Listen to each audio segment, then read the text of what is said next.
أعوذ بالله من الشيطان الرجيم. بسم الله الرحمن الرحيم. وكلما عاهدوا عهدا نبذه فريق منهم بل أكثرهم لا يؤمنون. ولما جاءهم رسول من عند الله مصدق لما معهم نبذ فريق من الذين أوتوا الكتاب كتاب الله وراء ظهورهم كأنهم لا يعلمون. نننی درس کې به انشاءالله العزیز سورة بقره رکو نمبر 12 او آیات نمبر 100 او 101 ویلے کیږي.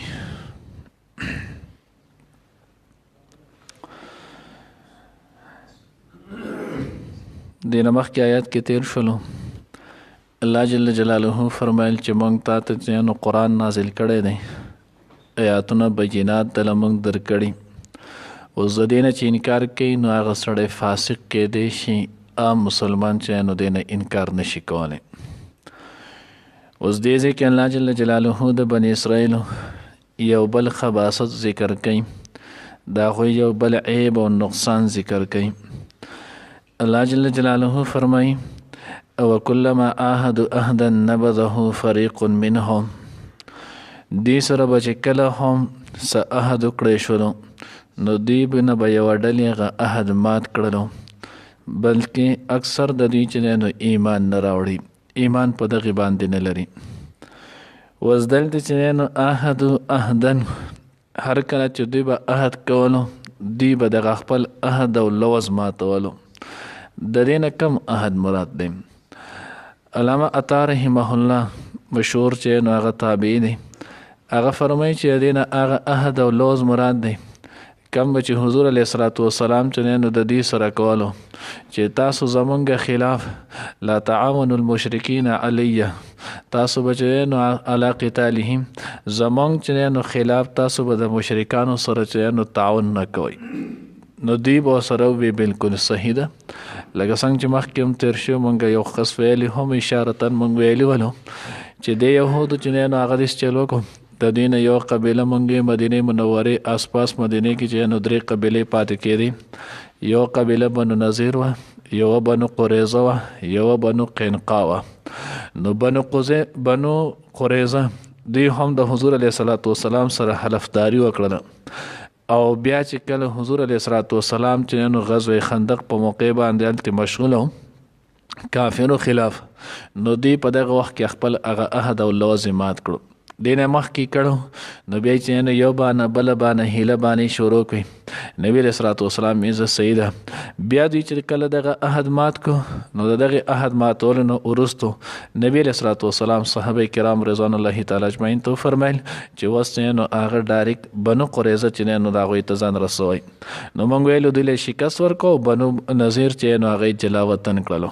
نو دلته مراد علامه عطا رحمه الله وی دې نه مراد د عهد نه هغه عهد دی چې دوی به کله حضور علیه الصلاة والسلام سره کم عهد او لوز وکړو نو دوی به خپل دغه عهد او لوز ماتولو.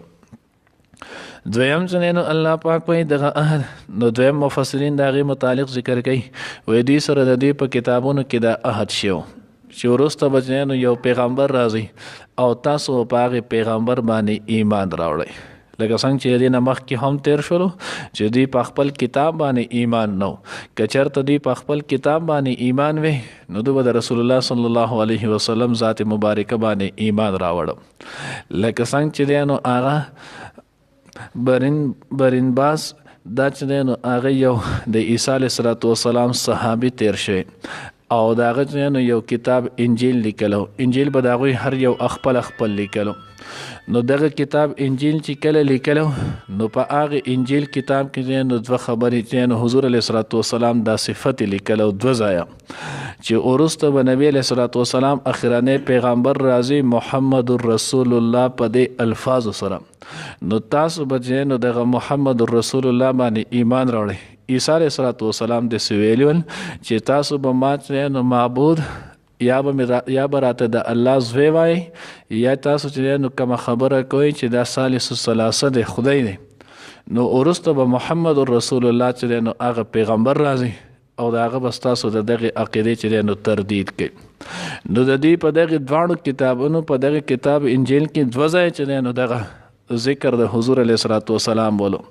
نو د دې نه علاوه د یوحنا او د مرقس او دغه شانتې نور د هغوی چې کم تابعین ورته ویلی کېږي، صحابه د عیسی علیه السلام نه ولو بلکې د هغه چې نو د صحابه او تابعین ول، د هغوی نه وروستو لکه څنګه چې زمونږ ابوبکر صدیق رضی الله تعالی عنه دا صحابه دور دی چا چې دغه نبی علیه الصلاة والسلام لیدلی. عطا رحمه الله اوس مونږ ووایو دا تابعی دی، تابعی ته ویلی کېږي چا چې صحابي لیدلی. نو د هغوی به د دوی خبره منله او د صحابي خبره نه منله. حالانکې مونږ وایو چې کله د صحابي او د چینو تابعي په قول کې تعارض راشي نو مونږ به د صحابي قول منو، د تابعي به نه منو، ځکه صحابي نه چې نو هغه تابعي نه اعلی مقام باندې فایز وي. نو دوی ته به چې نو ووایي چې دا ولې تاسو داسې کوئ، نو دوی وایي وګوره د یوحنا په انجیل کې یا د مرقس یا د دې نور د دوی نو د دوی په انجیلو کې چې نو هغه دا خبره نشته او د هغه پای کې سره د رسول الله صلی الله علیه وسلم صفت دي. نو د حضور د صفاتو د وجې چې نو هغه موږ پرېښود دی هغه نه منو. نو ځکه الله رب العزت وایي او کلما عاهدوا عهدا نبذه فریق منهم، نو دوی نه به یوې ډلې دغه خپل عهد دغه خپل لوز چې نو هغه به یې ارتاو کړلو، بل اکثرهم لا یؤمنون، اکثر د دوی نه ایمان نه لري. بیا الله وایي ولما جاءهم رسول من عند الله مصدق لما معهم، کله چې راغی هغه پیغمبر چې کم تصدیق کوونکی و د هغې چې کم د الله د طرف نه و او دغه شان د دوی سره چې کم و نو دا پیغمبر من جانب الله و. نو د کله چې د الله د طرف نه پیغمبر و نو د الله هر یو پیغمبر باندې ایمان راوړل چې دی نو دا واجب دی. مخکې مستو نو هغه تیر شول پرونو مونږ ویلول چې د الله د پیغمبرانو کې د یو پیغمبر نه انکار کول دا باعث کفر دی. نو دوی ته الله وایي چې کله رالو دوی ته پیغمبر رسول من عند الله چې د هغه د الله د طرف نه مبعوث شو، اخیر د هغه چې دی نو په اولاد د اسماعیل علیه السلام کې نو دوی د دغه پیغمبر چې دی نو هغه تکذیب، حالانکه دغه پیغمبر مصدق لما معهم د دوی د پیغمبرانو د دوی د تورات چې دی نو تصدیق یې وکړلو. دینه مخکې درس کې هم چې نو هغه تیر شو مونږ ویلو چې دغه پیغمبر داسې پیغمبر و چې کانو یستفتحون من قبله، دغه مخکې د دغه پیغمبر په واسطه او دغه په توفیل باندې چې نو دعاګانې به یې غوښتلې او کله چې راله نو بیا یې انکار شروع کوم. نو الله وایي هغه پیغمبر دوی ته رالو چې د کم پیغمبر د الله د طرف نه تصدیق کون کو لما معهم د هغې سره د هغې کتابون کم چې د دوی سره نبذ فریق من الذین اوتوا الکتاب کتاب الله وراء ظهورهم، نو ارتاو کو یو ډلې هغې کسان چې د هغوی ته کتاب ورکړی شو یعنې د هغوی پوهانو کتاب الله د الله کتاب وراء ظهورهم وروسته د شاګانو نه. نو داسې نه چې دوی تورات چې دی نو الیاذ بالله داسې راواغېست او شاته ارتاو کو. مراد چې دی نو هغه د دې نه دا دی صفت تفاسیر کې علامه محمد علی صابونی رحمه الله چې دی نو هغه لیکلی دی وایي نبذ نه مراد چې دی نو نبذ وراء ظهورهم نه مراد دا دی چې دوی د الله دا کتاب د شاته پرېښودو لم یعملو بها په دغې باندې عمل یې ونه کړو. نو چې عمل یې ونه کړو نو دا عدم عمل الله رب العزت تعبیر چې نو هغه د څه نه کړو د ارتاوېدو نه. او دا تاسو کو ګورئ دا د عربو هم دا متل دی. علامه صابونی رحمت الله علیه خپل دغه صفت التفاسیر کې لیکلی او دا زمونږ د پښتو هم متل دی.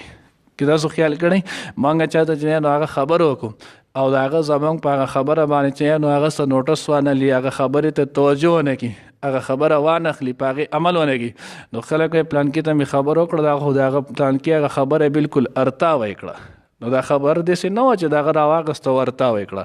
مراد دا نه چې د هغه زما په خبره باندې د سره چې نو عمل یې ونه کړو. نو دا د عربو هم دستور و د هغوی هم دا متل و موږ پښتو کې هم وایو.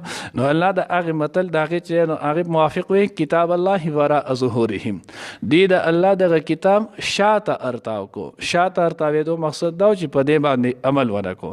نو ګویا اوس چې هم څوک د الله په کتاب باندې عمل نه کوي دا خپل دستور عین چې نو هغه نه جوړ د دې موافق دا د خپل دستور د جوړېدو دپاره جدوجهد او محنت چې دی نو هغه نه کوي. نو دا د دې خبرې مترادف دی چې دی د الله کتاب شاته ارتاوهي ولی د هغوی څه بل څه چل نه کړی، د هغو خو به هم د تورات تلاوت کولو، تورات چې دی نو ختمونه به یې کولو، که مصیبت او تکلیف به رالو په هغې کې به یې تورات چې دی نو هغه راغستو، مسلو له به یې چې دی نو تورات راغستو، خو د هغې چې کومه تقاضه وه نو هغې نه کوله. په هغې چې څنګه ایمان راوړلو، د هغې چې کوم احکامات چې نو ټول منلو هغې نه کولو. او نن العیاذ بالله مسلمان هم چې دی نو هغه دغه ترتیب شروع کړی. قرآن چې دی نو هغه په واده کې وله وکړي، دغه شان چېرته نوی کور جوړي جو زر به چې دی نو یا دکان افتتاح کوي یا چې دی نو د مارکیټ افتتاح کوي، د هغې له به چې دی نو زر کسان وغواړي قرآن ختم به پرې وکړي، باعث برکت چې دی نو هغې ګړي. خو دا قرآن چې د کمې خبرې دپاره راغلی دی چې د هغه الهي کلمت الله په دې باندې دا به د مسلمان دستور او قانون به دی به د دې خپل د دې مطابق خپل ژوند چې دی نو هغه تیری، دی به د دې متعلق خپل چې نو هغه غم او ښادي به کوي. نو هغې خبرې ته هېڅوک پکې تیار نه دي. هغه کس ورته تیاري چې چا په حق کې چې نو هغه د قرآن فیصله راځي، او کله چې د هغه د حق مخالف چې دی نو هغه راځي العیاذ بالله د هغې چې نو هغه بیا مني نه، او بلکې د هغې د نه منلو دپاره مختلفې حربې چې نو هغه هم استعمالوي. نو ځکه الله وایي نبذ فریق من الذین اوتوا الکتاب کتاب الله وراء ظهورهم کأنهم لا یعلمون. گویا الله وایي چې دوی د سره پوهېدل هم نه، لکه بعض خلک وایي لکه پلان کې خو ځان داسې ننګاره کړو لکه د دې سره اورېدلې نه. نو الله وایي دوی سره د علمه، ځکه مخکې آیات کې الله جل جلاله چې نو هغه وویل دې آیات کې الله پاک وایي من الذین اوتوا الکتاب، هغه کسان چې موږ وله کتاب ورکړو. کتاب ورکړو نه مقصد دا دی چې د هغوی له موږ د خپل کتاب تورات انجیل فهم چې نو هغه ورکړو، د هغې علم مې وله ورکړو، د هغې پوهه مې وله ورکړې وه. او بیا چې نو الله وایي کأنهم لا یعلمون، گویا چې د هغه د سره پوهېږي نه، یعنې داسې جانبوج کر چې نو ځان یې ننګاره کړو په دغې صفاتو باندې، د دغې باندې عمل کولو نه داسې جانبوج کر ځان یې څه کړو ننګاره کړو لکه دوی د سره په دې اړه پوهېږي نه. او اوس هم چې نو بعضې وخت کې اکثر کله داسې مسله یا خبره راشي نو که خیال مو کړی مونږ خلک هم دقه شانتې چې نو هغه وکړو. نو بهرحال دا چې نو کفر نه دی، خو د کافرانو غوندې عمل ضرور دی. نو دې باندې توبه استغفار پکار دی. الله دې موږ ته په خپل کلام عمل او پوهه چې نو نصیب کړي. او کلما آیا هر کله هر ځلې چې عهد وکړي دوی عهدن یو عهد وعده نبذه نو هغه وغورځوي فریق یوه ډله منهم د دوی نه بل اکثرهم بلکې اکثر د دوی نه لا یؤمنون ایمان نه لري. ولما جاءهم او هر کله چې راغی دوی ته رسول یو پیغمبر یعنی رسول الله صلی الله علیه وسلم من عند الله د الله د طرف نه مصدقون چې تصدیق کوونکی دی لما د هغه څه معهم چې د دوی سره دی نبذن وغورځولو فریق یوې ډلې من الذین د هغې کسانو نه اوتوا الکتابه چې ورکړی شوی ورته کتاب الله د الله کتاب وراء ظهورهم وروسته د شاګانو خپلونه کأنهم گویا چې دوی لا یعلمون نه پوهېږي.